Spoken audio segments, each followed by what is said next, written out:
எங்கள் அனைவர் மீதும் இரக்கமாயிரும்.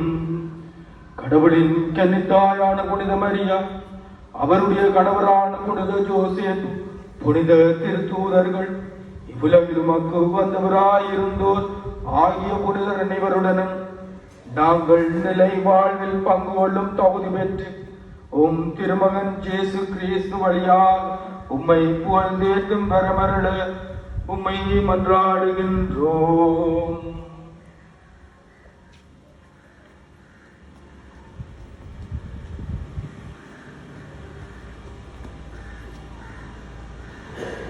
இவர் வழியாக இவரோடு இவரில் எல்லாம் வல்ல இறைவனாகிய தந்தையே, தூயாவியாரின் ஒன்றிப்பில் எல்லா புகழும் மாற்றியும் என்ற